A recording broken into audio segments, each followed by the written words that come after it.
everyone, welcome back to my channel. It's Nikki here and I want to share with you a little experiment that I did. After discovering snippet rolls just a few weeks ago on YouTube, I decided I wanted to make one for myself as part of the Mayhem Junk Journal Challenge that's being run by dear Julie here on YouTube. She does an awesome junk journal challenge every month, but I decided to participate, A, because I love the name Mayhem, and B, because it's mermaid. I wanted to use up some of my stash, all my mermaidy, oceany things, because I've got tons of it. And so I decided, as a closure for my journal, I was going to make a snippet roll. So I've never done this before. I'm just warning you now. Oh, and please excuse my nails. We had 2 accidents at work this week, so hopefully later today I will do some rectification and make them look pretty again. But look, I'll give you a little bit of a close-up. This was actually really simple to do. If you know how to glue things down, you can make one of these. It is literally just lots of tiny little scraps placed down very randomly on a ribbon base, making sure I sort of had a few little bits, you know, here like this one, hanging down over the edge just to make it a little bit more appealing, and added some bling, which I did hand sew on, and we'll get to that in a minute. But look, it just takes up the tiniest little bit of scraps. Few sequins too, of course, thrown in for good measure. I do like sparkly things. But can you see, like, you don't need a ton of expensive things. This is a perfect way. Look, this one here is just a little bit of wool that I literally scruffled up and glued down. And I just sort of repeated some of them. Some of them there's just little tiny one-off bits because I literally only had a little scrap left. But I've used up lots of gorgeous little pieces, and as long as they sort of had the right colour theme, they earned a place on here. But it just it's so easy to do. Now, I know a lot of people make snippet rolls, especially if they use fabric or things like that, and then they get their sewing machine out and sew up and down and everything. No, I couldn't be bothered. Decided not to do that.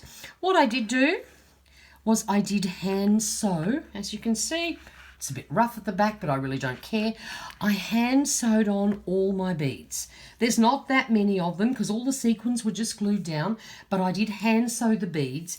And by doing that, I made sure that sort of each little bead helped to nail down a piece of fabric, just to give it a little bit of extra strength. But honestly, I could have just glued them down.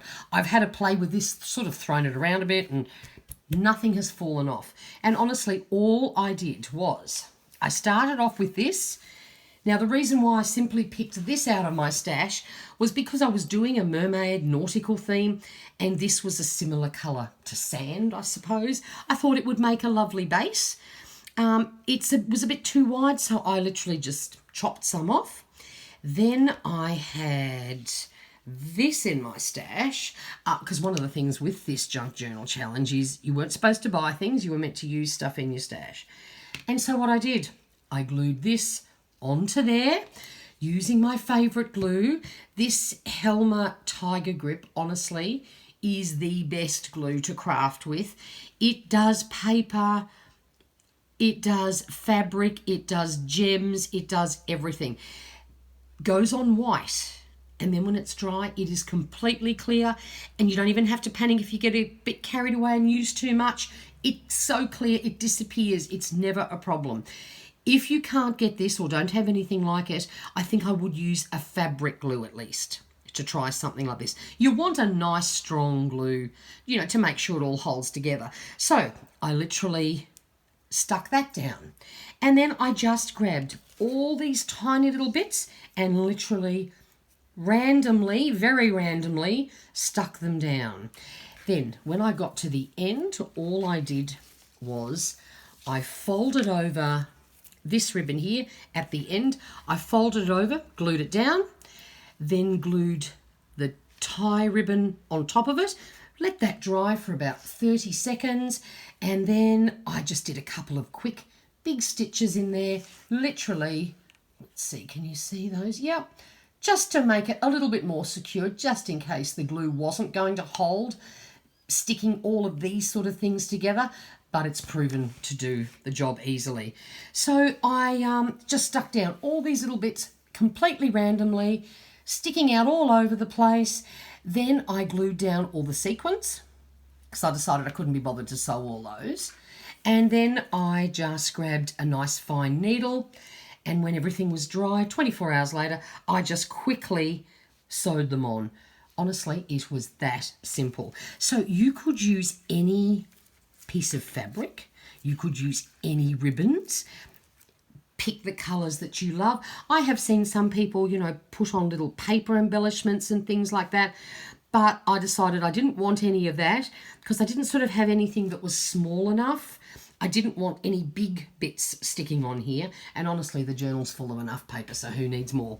But there you go. It's honestly that simple. You do not need any fancy skill, and you can create something really pretty that you can use to tie around your journal, or you can cut it into little bits and make belly bands or tuck spots, whatever you like. But it's really simple. Just make sure you use a great glue. So there you go. I will have, look, my journal is almost finished. So my next video, I will give you a lovely run through of everything that I have put inside it.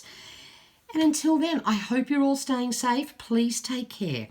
If you haven't already subscribed to my channel, I would love it if you hit the subscribe button and give this video a thumbs up, as it helps YouTube show it to other people.